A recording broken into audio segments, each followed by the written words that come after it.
Here's an interesting little headline from the Gateway Pundit. Headline, Washington High School scraps plans for patriotic attire during 9/11 tribute. Says it could be seen as racially insensitive. Racially insensitive to whom? What does this mean? How do you think 9/11 is being taught if the side effects of that education, in part, is refraining from patriotism on account of racial insensitivity? Who is this being racially insensitive to? Eastlake High School in Washington, Sammamish, Washington, canceled plans for students to wear patriotic attire on 9/11 over concerns that wearing red, white, and blue could be perceived as racially insensitive. Plans for students to dress in Patriots Day theme for a football game at a Memorial Stadium were scrapped at the last minute over complaints by an unnamed staffer. One fucking cocksucker. Though some students still dressed up, it was not endorsed or supported by the school. Pussies. In an email from Principal Chris Bede, Anal Bede,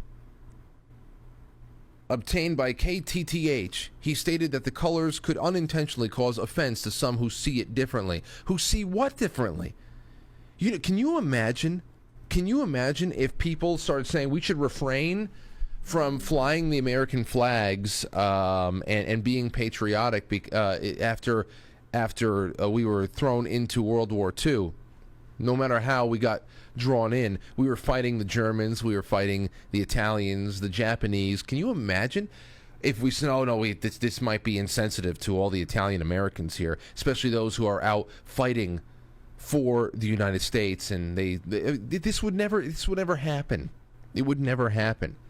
It wouldn't be an issue if people were being taught that they are American. All right?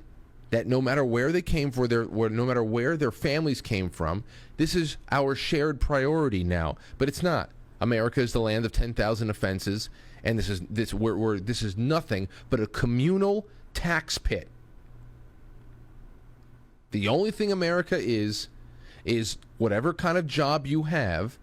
At least a portion, if you live in New York or California, more than 60% of your income at times could be taken by the government and given to people who hate you and hate the country, but think it's owed to them because some lunatic in a classroom has taught people since they were in fucking diapers that they have something owed to them. So this is it. That's one thing there. And because, and also this year, in front of your very eyes. I don't know if you were watching. I was watching the reading of the names on Saturday with Lauren and the baby. We were at my grandmother's house for most of it. But this year, 9/11, September 11th, was officially repackaged for right before our eyes for contemporary times. 20 years in the Middle East has, in some ways, wound down. We still have our United Nations embassy-sized, what is it? The size of, I don't know how big that embassy is in Iraq. Not giving that place up. But still, the same assholes who dragged us into war the first time. Listen to this. This is from Revolver. They encapsulate it beautifully. Globalists attack 9/11 anniversary, trot out Bush and Hillary to unleash January 6th domestic terrorism threat narrative. George W. Bush, ladies and gentlemen. The monkey man himself. For most Americans, the 20th anniversary of September 11th attacks marked a solemn and sober occasion.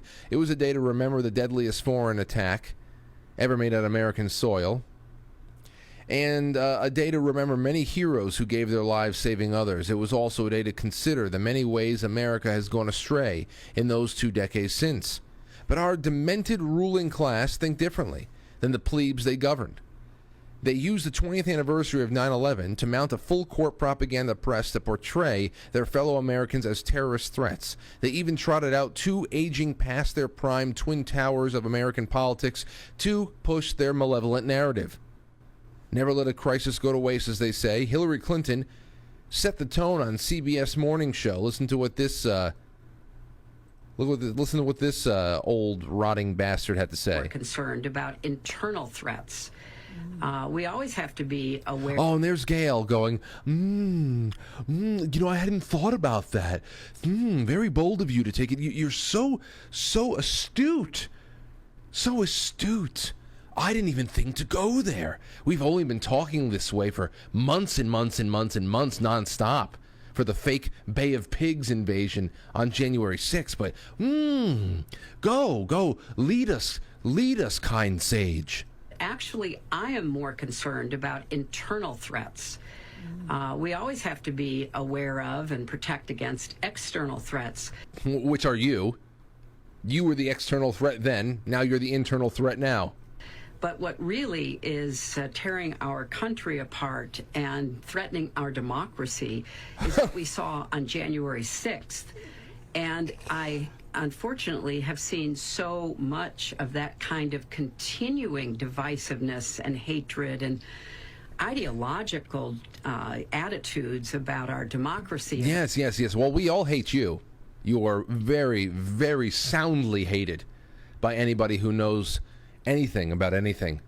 If you don't know anything, then you probably think, oh, well, she's a veteran of American politics and a feminist hero.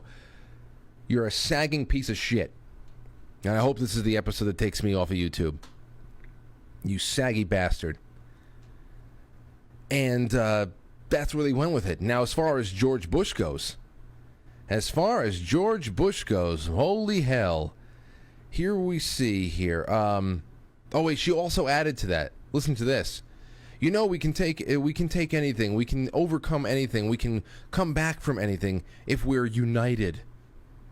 But if we're going to continue to hate each other, scapegoat each other, try to undermine each other, go after our institutions or our voting system, then we're putting ourselves at great risk, and that's what keeps me up at night these days. Oh, yeah? That's what keeps you up at night?